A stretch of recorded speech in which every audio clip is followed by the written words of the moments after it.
علامہ اقبال، میں عرض کر چکا ہوں کہ ان کی ابتدائی تعلیم میں اور خاندانی پس منظر کے اندر مذہبی اثرات بڑے گہرے تھے۔ بہرحال انہوں نے ایم اے کیا ہے غالباً 1897 میں، اور اس وقت کا کچھ اقبال جو ہے اس وقت سے لے کر 1905 تک کا اقبال، ایک طرف تو اس میں بھی نیشنلزم تھا، ہندی نیشنلزم، یہ نوٹ کر لیجئے۔ چنانچہ اسی دور کا اس کا ترانہ ہے، سارے جہاں سے اچھا ہندوستان ہمارا۔ آج بھی جو ہندوستان کا ریڈیو ہے اور ہندوستان میں حکومت کے زیر اہتمام اس ترانے کی جو ہے وہ بڑی سرپرستی ہوتی ہے، بہت اس کو جو ہے نشر کیا جاتا ہے، سارے جہاں سے اچھا ہندوستان ہمارا، ہم بلبلیں ہیں اس کی وہ گلستاں ہمارا۔ بلکہ اس زمانے میں ایک ایسا شعر بھی انہوں نے کہا ہے جس کی کہ پھر شدید ترین نفی بعد میں ان کے اشعار سے ہوئی ہے۔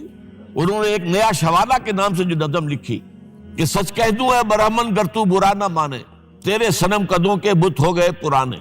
اسی میں ایک شعر ہے کہ پتھر کی مورتوں میں سمجھا ہے تو خدا ہے، خاک وطن کا مجھ کو ہر ذرہ دیوتا ہے، خاک وطن کا مجھ کو ہر ذرہ دیوتا ہے۔ اس درجے گہرا انڈین نیشنلزم اقبال کے اندر بھی موجود تھا۔ لیکن جب اقبال انگلستان گئے ہیں، یہ 28 برس کی عمر میں انگلستان گئے ہیں سن 1905 میں، اور 3 سال وہاں رہے انگلستان اور جرمنی، اور بیرسٹری بھی کی، اور چونکہ فلسفی تھے پی ایچ ڈی بھی کر کے آئے۔ اس عرصے میں معلوم ہوتا ہے کہ اقبال کی قلب ماہیت ہو گئی۔ وہاں سے جب یہ واپس آئے ہیں تو اب نوٹ کیجئے 1908 سے 1930 تک یہ جو 22 برس ہیں، علامہ اقبال نے کیا کیا نوٹ کیجئے، وہ آپ جانتے بھی ہیں، میں صرف گنوا رہا ہوں۔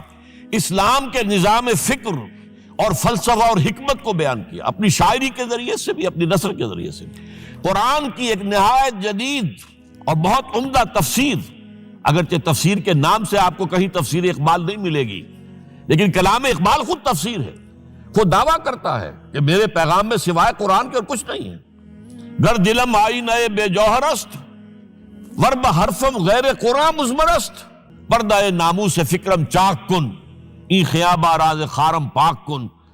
یہ مناجات بحضور سرور کائنات صلی اللہ علیہ وسلم، وہ کہتے ہیں کہ اے اللہ کے نبی، اللہ کے رسول، اگر میرے پیغام میں کہیں قرآن کے سوا کوئی شے شامل ہو گئی ہے میری شاعری میں، تو آپ میرے فکر کا پردہ چاک کر دیجیے۔